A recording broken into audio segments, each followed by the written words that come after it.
5 Live Cricket.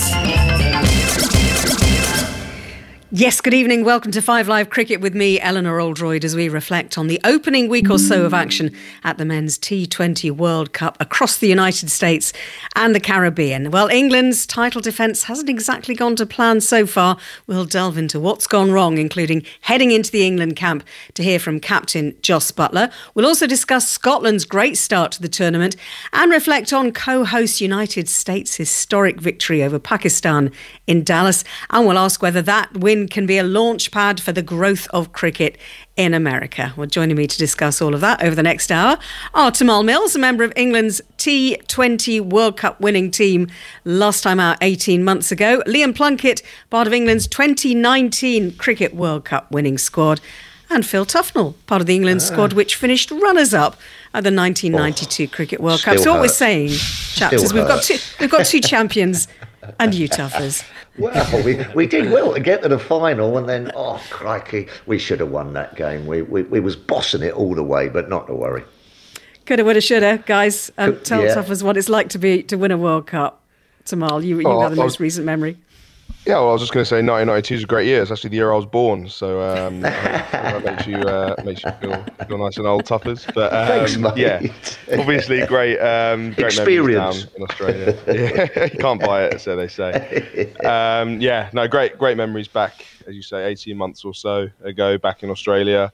It was, looking back, it was a really great month. We kind of had a few little bumps along the way, but peaked at the right times, and I'll remember that night, kind of in the changing rooms at the MCG into the early hours. Those are the nights you remember for a long, long time. What do you remember about that day at Lord's, Liam? Yeah, obviously this time of year, this time when the World Cup happens, it brings back memories 100% when you're seeing people who are around there watching that or broadcasting. As Tamal says, the atmosphere leading up to it's amazing. That bubble around the World Cup is something you kind of dream of, and to go all the way and win a final, it's memories that you cherish forever. So there were tears, Ellie, there were tears in that dressing room. That's how much it means, when we did get turned over at the MCG by Pakistan. Thanks for bringing it up. There were tears, that's how much it means, because you get into that, and it's interesting, Liam just says that bubble of the World Cup. We kind of thought we were going to win it all the way, and it was just it was like a shock to the system, then we didn't finally get over the line. It wasn't one of those things where we thought we'd just sneak in the back door and let's have a go and see if we win and all that. We were so sort of in tune with what we were doing, and we're going to mention England, I'm sure. This England side at the moment just don't look like that. They look like one day they're going to wake up and win, one day they're going to wake up and lose. Well, let's get stuck straight into England, shall we? Because, it has been not exactly a great start to the defence of the title that Tamal and co won 18 months ago. 36 runs they lost to Australia by in Barbados on Saturday. That followed the washout against Scotland in the opening game. And it now means that England are going to have to win their final two group games against Oman and Namibia to stand a chance of avoiding the embarrassment of failing to reach the Super 8 phase. And even then, we may get a scenario where they're relying on net run rate to pip Scotland.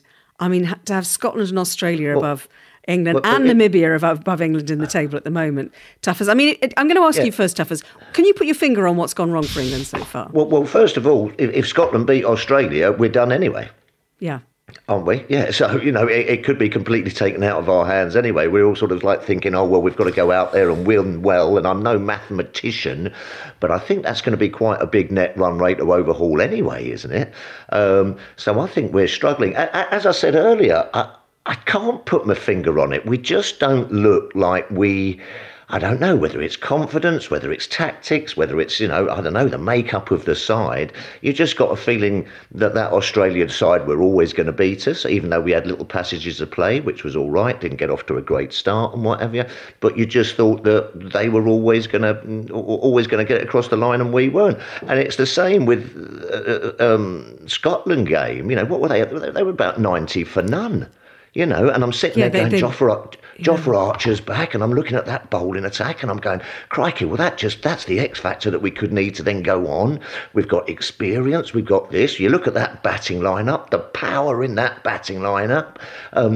Crikey O'Reilly, we should be going out there full of confidence, but it's difficult quite just to put your finger on why things aren't going well. But they haven't been going well for some time, have they? A poor World Cup in India, and I don't know, they just don't look...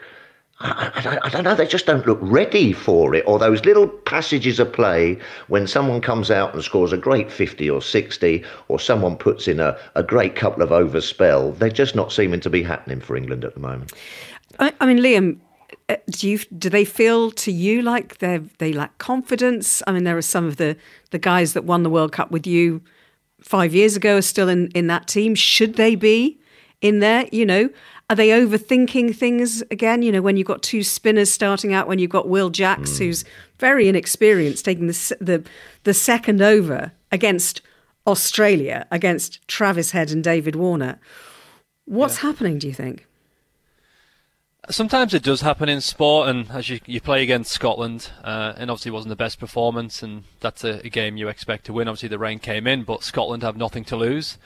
Some of them guys are coming in and playing against England. This is a chance of a lifetime to get runs on a World Cup stage. Obviously, then you go to the Australia game, and Will Jacks obviously opened the bowling.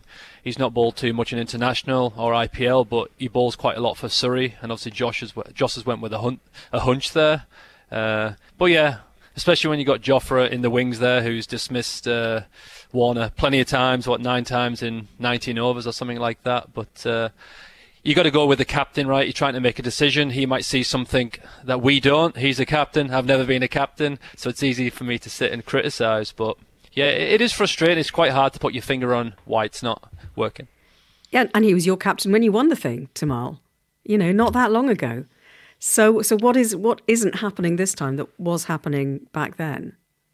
Oh, look, you got to win a World Cup by having enough players in good form at the right time. And it looks like some of the batters are obviously struggling a little bit in terms of confidence and ball striking and that fluency maybe that we've seen from the England white ball teams in the last however many years. So yeah, ultimately cricket is an individual game. It's a team game played by individuals, isn't it? So you only need one or two players to be in really good form or have a really good match, and then you go on to win more games than you don't. So that's obviously a big part of it. As Pudsey said, as a captain, I've just started being captain at Sussex, and there's so many things that you're thinking about, and you're at the toss and you're thinking, okay, do I play this player? Do I play that player? You're looking up, you're looking down, you're looking left, you're looking right, you're chucking bits of grass in the air. What way's the breeze going? And so it is difficult. And you've also got the analysts, and you've got so much data, and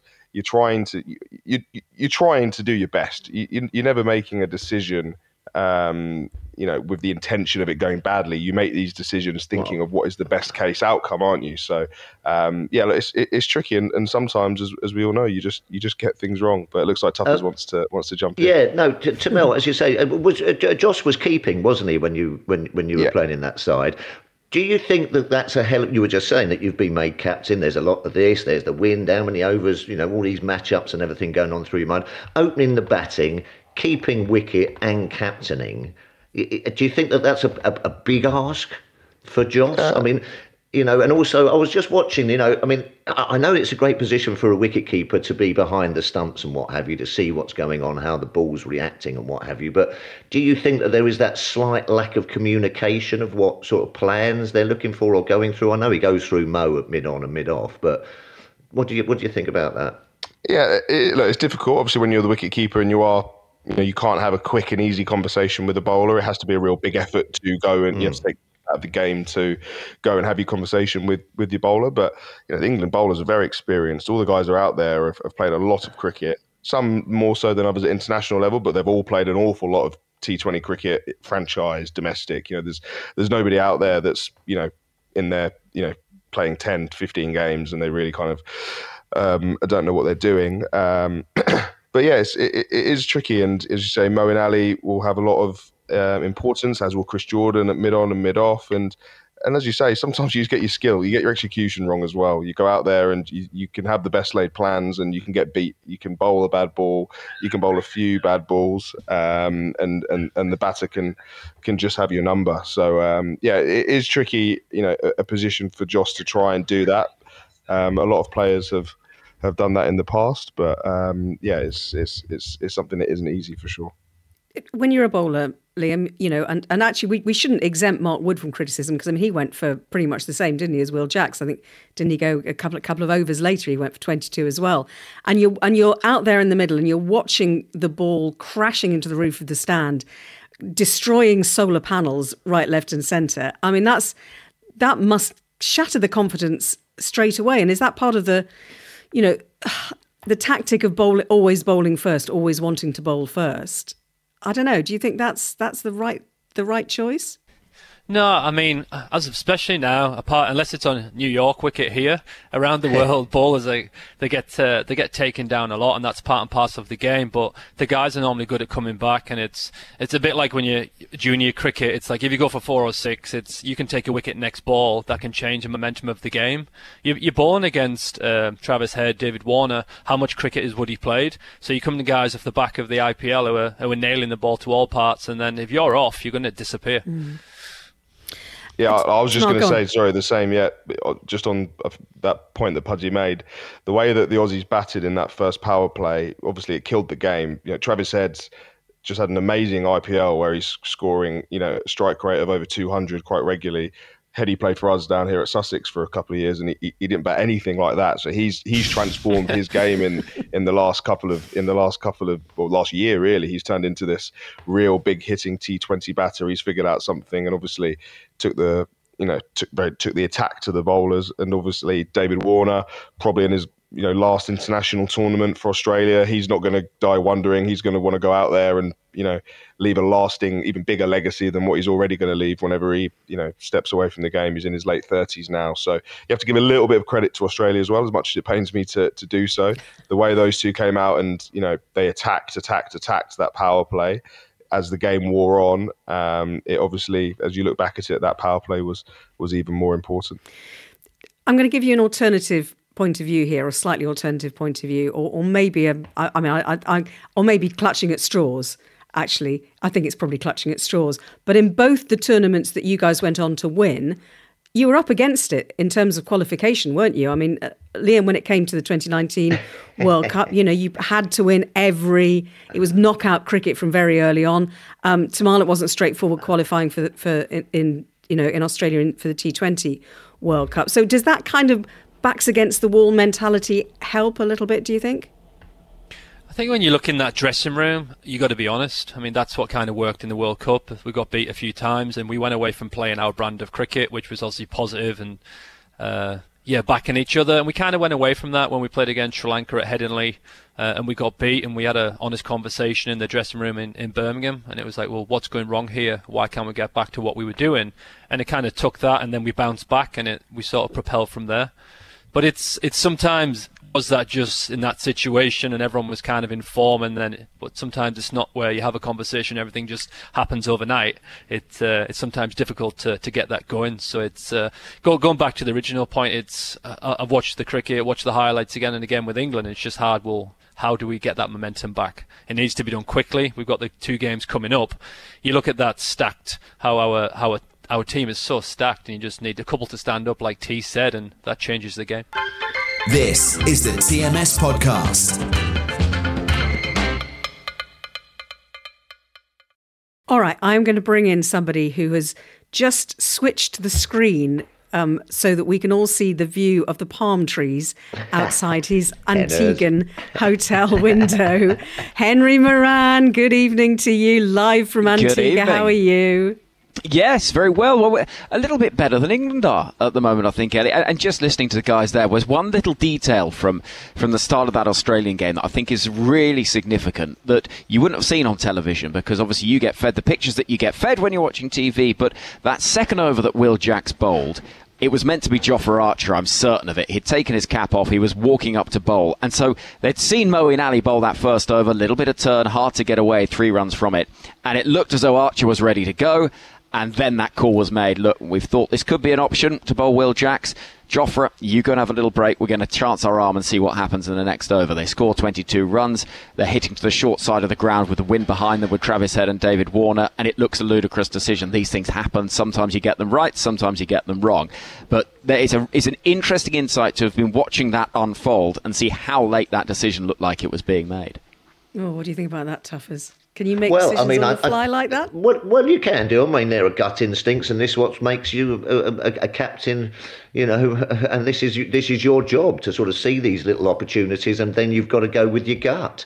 And that's what Joss actually decided to do. But I think also during that power play, it wasn't just that one over. I think that England were very slow to react to what the pitch they were bowling. Obviously, after the 6 overs, they then started sort of taking pace off. I think Archer then came on and got Head with one that, you know, they were bowling cutters. I think, you know, for that 6 overs, which are the most crucial 6 overs in the T20, as you say, if you get off to a fly, you're virtually done.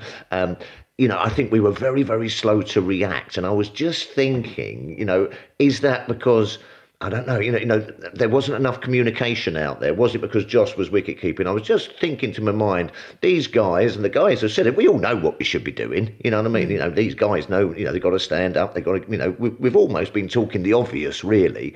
And what we can't quite put our fingers in is that why then some of the things that are that sort of simple to react to are taking that little bit of time to sort of like seep in.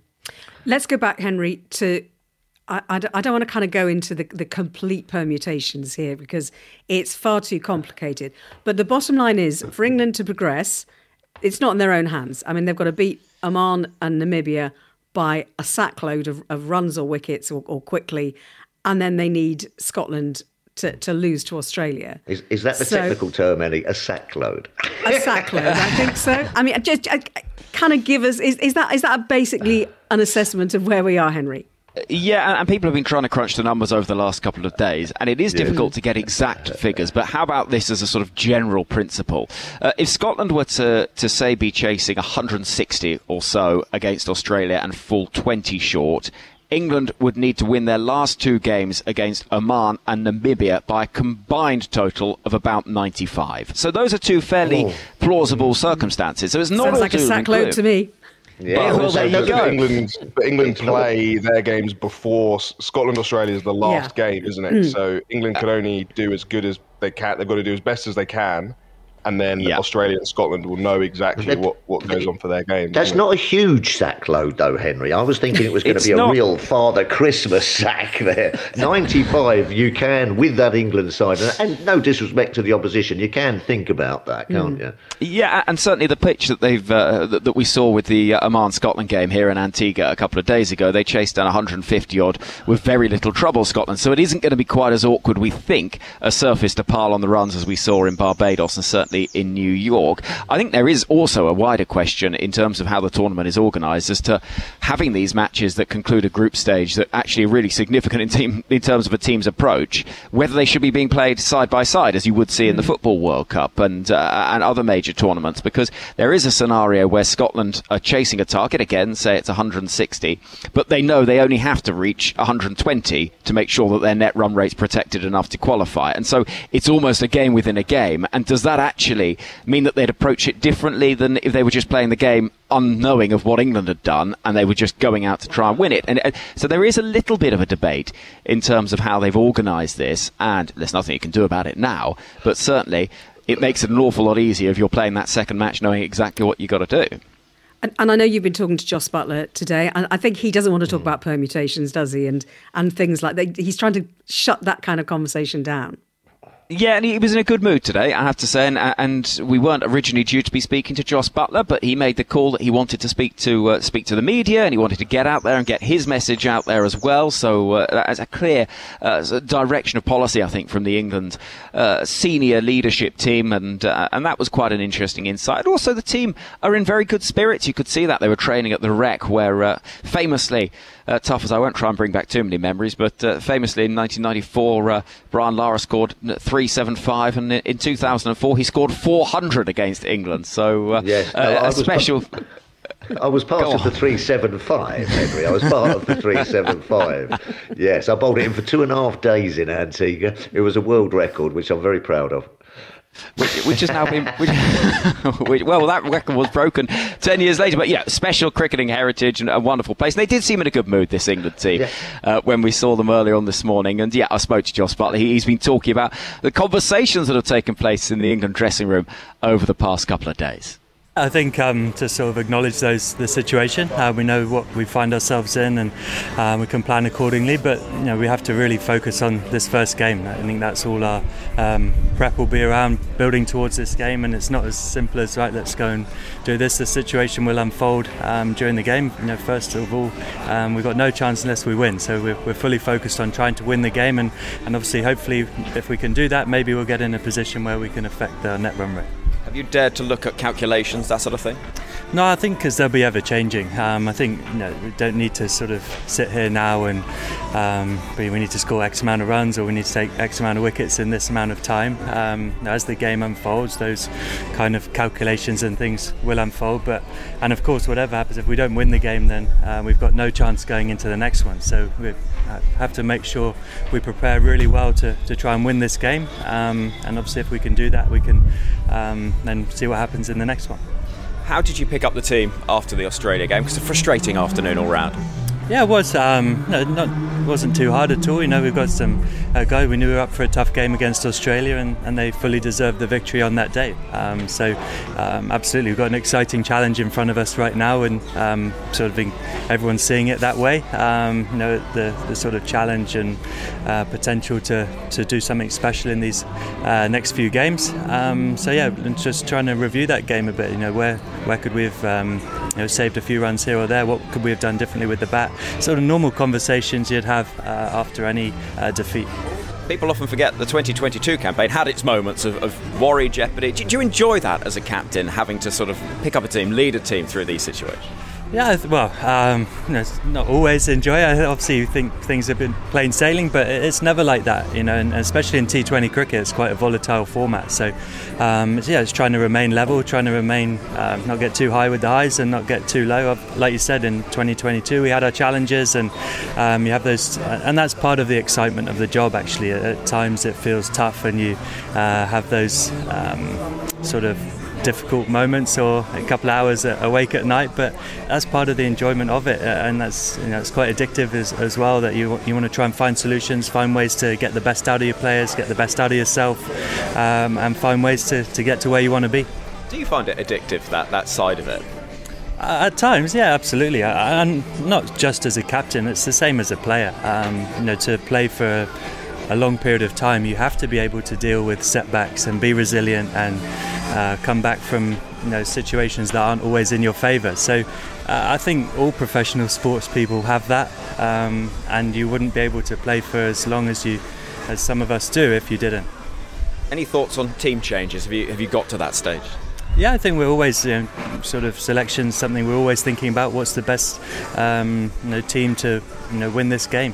So we'll have those discussions, see how the guys train, and pick the best 11 we think for the team against Oman on Thursday. T20 cricket, just finally, a lot of the time it's about clarity of thought, knowing exactly. There is a clarity to this situation. You need to win the game, but you need to win it well. Yeah, absolutely, and that's very obvious what we need to do, and like I say, all our focus today and tomorrow at training is to make sure we're in the best position to do that on Thursday. Well, that was England captain Joss Butler talking to Test Match Specials Henry Moran earlier today. Ahead of that game against Oman in Antigua on Thursday. Much better mood, Henry, as you said, than before the Australia game. Are you actually, before I ask you about what changes might be made, Tuffers was making all sorts of hand signals before we went into the interview, all sorts of hand signals during the interview. So what are you trying to say by Morse code? Well, I was just trying to say that, it's all very well and good, and we've all said it ourselves, haven't we? We just go out there and want to win. But surely they're in a position where that now is being taken out of their hands. So they've then got to play accordingly. I know what Josh is trying to say. He's trying to just bat it back and what have you. But I do hope that England then have realised not to just creep over the line against Oman and not to just creep over the line against Namibia or wherever it is. And otherwise they're out. It's as simple, it's as simple as that. So I think that sometimes, sometimes you've got to just say what it is and how it is. You know what I mean? We've got to go out there, we've got to win the toss, we've got to smack them around and bowl them out for nothing. You know what I mean? That's what they've got to do. And sometimes it just looks a little bit foggy. That just felt a little bit foggy for me when it's as clear as day what they've got to do. Henry, who do you think they might be thinking about bringing in or bringing back? But a Reece Topley, perhaps? Yeah, that would be the obvious decision at the top of the order, and the guys, Tamal and Liam, will know much more about how England might look to do it in terms of that seam attack. But it was certainly a little bit of a question ahead of the Australia game as to whether Reece Topley would get the opportunity, because he's so effective early on when the ball's swinging. It doesn't swing for long, particularly against left-handers. That was why it was seen perhaps a little peculiar. He didn't bowl at Travis Head and David Warner in that game. So he's certainly one option for England to bring in. But they back their batting unit. They know that they can hit big runs. But I heard Liam Livingstone described as a theoretical cricketer the other day, which is, in theory, he could smash you 50 or 15 balls, but it doesn't happen nearly often enough. But you just need a Johnny Bairstow, a Liam Livingstone, a Moeen Ali to have a real day out, and that could really change things. Yeah, do you see Ben Duckett getting a shout? Well, we wondered this, and Ben Duckett would have been an interesting option for England, particularly in Barbados, where the pitch was a bit lower and slower, because we saw he's so effective on the sweep as he was in India during that Test series. But England have gone away from that option. The other question with Ben Duckett was he was being the rarity of a left-hander in England's batting lineup. At the moment, only Moeen Ali is that option, and he's sort of floated up and down the order accordingly. But Duckett would have been the real point of difference, and we know that wides and losing your line against that left-hand right-hand combination when you're trying the variations can occur, and it can make things a little bit awkward, and you can find yourself putting your pressure back on the bowling side. So the decision not to play Ben Duckett has been certainly a little bit of a talking point, but again, they back the guys that have scored so many runs over the years because they have done it consistently around the world in competitions globally, and we know on their day England can be the most destructive side in world cricket. Henry, thank you very much indeed for the moment. We'll be talking lots, I know, in the days to come. Let's bring Tamal and Liam back in on this question of team selection. I mean, Tamal, who is in your lineup in a game? I mean, they should be absolutely demolishing Oman, shouldn't they? Yeah, no, regardless of the situation, England will be expecting to beat Oman and to beat Namibia. And they obviously, as Tough has rightly said, they know they have to beat them, more than comfortably. So they'll be going out there with knowing to do that. I know Joss is obviously going to, play it down a little bit and just say focusing on the win. But yeah, you're right. Every player in that 11 will know that they need to win well, and they need to win by a good margin. So if England are batting first, they will go out there, and I'm sure they'll take it on and try and score as big as possible. And with the ball, obviously, you'll be scrapping for every run in the field, stopping every potential boundary and the like. But yeah, I agree with Henry. I think most people would thought that Reece Topley probably would have played so far in the tournament. Simply for me, he always does very well for England, doesn't he? He's got a very good record at international level. He's had a lot of injuries in the past, but he's stuck a good run over the last couple of years now of stringing games together. He offers something obviously different with the bowling attack. He's a very skillful new ball bowler. He's 6'7", so he gets bounces as well. So yeah, I'd expect to see Toppers come back in, I guess, and yeah, you could add a left-hander in there. I thought Sam Curran might be maybe ahead of Ben Duckett, given the fact that he obviously bowls. So you get another bowling option.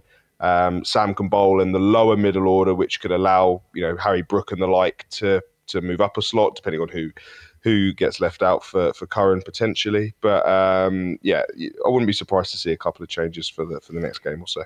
Yeah, player of the tournament at the 2022 T20 World Cup, Sam Curran. He's not really getting a look in. I mean, Liam, who's in your starting lineup?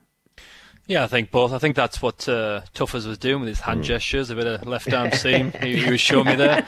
But definitely, as Tamal said, I mean, the way that Toppers balls, he's obviously great up top and that variation, and even if it's flat, he's got that extra bounce.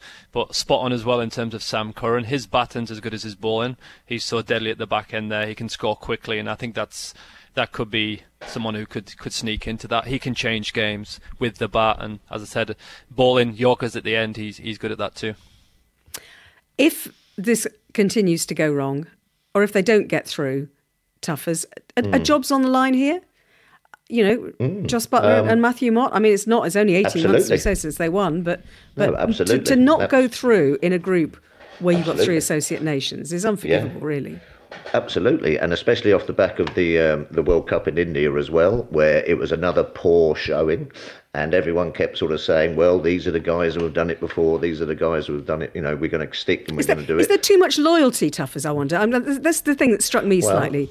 That you've got, you've got the loyal. I mean, we loved. I mean, Johnny Bairstow and Mark Wood are two of my favourite cricketers of all time to watch that I've watched. Yeah. But is he being too loyal to them? Well, I mean, you have to have that, you know what I mean? Because you have to feel comfortable in the side and you have to feel that you're backed. And, and if you have a couple of poor, you don't want to be playing on the edge of your seat every time you go out and play because you want to go and express yourself. But perhaps there is a little bit of that. And I think that if we don't manage to qualify, I think also it's just the way we've played as well. I don't think it's been very good to watch. I don't think we've looked like we've been in the game. Don't look like we've been competing as well. And we were talking about it earlier. We don't know quite why that is, and we can't put the finger on it. But I think, if we don't go through, I think obviously Joss will stay in the side, but I think there might be a little bit of change. Yeah, I think Matthew Mott will be. He'll be desperate to do well. Otherwise, I think the axe might fall.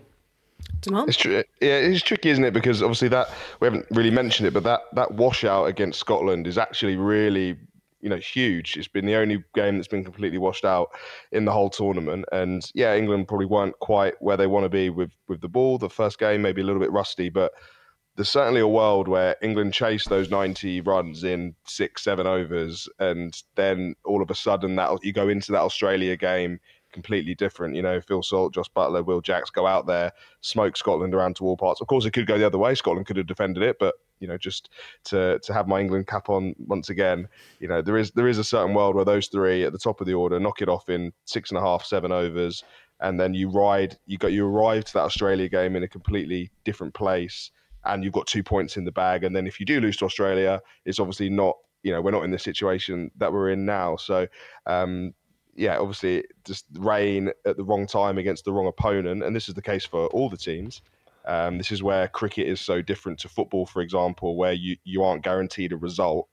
If you lose the chance to win against a team that you're expected to beat, and this is no disrespect to Scotland, it has a huge effect. England wouldn't be in this situation now, potentially, if the rain didn't occur. Imagine if it was the Football World Cup and England are playing against San Marino or whatever, and the game got rained off and they had to share the points. It could have a huge effect, couldn't it? So that's where cricket is very, very different to most other sports. Yeah, I understand that, Tamal, but I mean, at the end of the day, Scotland was still 100 for none, weren't they? You know what I mean? I was sitting there going, it's not like, the rain came and we'd have knocked them off. I was seeing that as a tricky chase for England. I really. Yeah, so it was 100 chase, wasn't it? 103 was it or something? Sorry, or something like that. But but even if the rain hadn't have come, they got themselves into this position, beautifully. I wasn't seeing that as a foregone conclusion for England to knock that off at all. Well, I mean, we've got to give huge credit to Scotland, haven't we, Liam? Absolutely. In the way they've gone about things. They've done exactly what they needed to do so far. With that, maybe I don't know, a little bit of luck, but they could have beaten England in that run chase. I played against them in Edinburgh where they took us down, and that's a massive win for them in the 50 overs. They get up to play against England, and as you said, they've got some good players, and George Munsey, how he's looking to strike the ball, he's batted really nicely. They love to play against England and win in a World Cup. But it wasn't as tough as said. They got a good score. That wasn't easy to chase down. But going back on the point about, how long do you stick with certain people, it's hard, isn't it, because you've got to show faith. But also they've won World Cups over the last decade. They've won World Cups. They've looked really good. But it's when do you change? Because that obviously Johnny Bairstow struggled, but he can also come out. He's one of the best white ball players in the world, can smack 100 off 40 balls. But then so can a few of the people who are coming through. But he's showed that experience. He's done it. So it's hard to stick or twist sometimes. Here's one interesting thought, and I was reading earlier on that when it comes, as you say, to that final game in the group, which is very much not an ideal situation, that you've got Australia and Scotland knowing exactly what needs to happen. And nobody is claiming anything about the integrity of the two teams involved.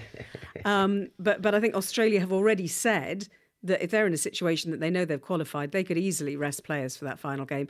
And I suppose you wouldn't blame them, Tamal, would you? No, every team's fully entitled to do whatever they want to do. Obviously, say if they go into that game knowing that they've qualified, they're safe, and they can do whatever they want. That's their prerogative. spirit of cricket and such. You know, you can get into all that, but no, this is tournament play. You go out there and do what you have to. You don't go out there to lose a game. I would put all the money in the world that Australia aren't going to go out there and throw the game, for example. But yeah, you're gonna look bigger picture. You're not going to be worrying about England or whatever other nation. You're worrying about yourself. And there can't be wholesale changes. These are small squads. There's only a few players on the bench for that you can rotate in and out. But yeah, look, there's a world where Australia could, I guess, bat a little bit slower than what they have to technically, not to damage Scotland's run rate. And yeah, that is their prerogative, I guess. Liam? Yeah, I mean, it's funny, isn't it, when you read that Australia might rest a few people. The guys who are coming in are wanting to do well. Do you know what I mean? They're seriously good players who can come in and can do damage to anyone in the world. So yeah, it's not like we're just bringing some random club cricketers in.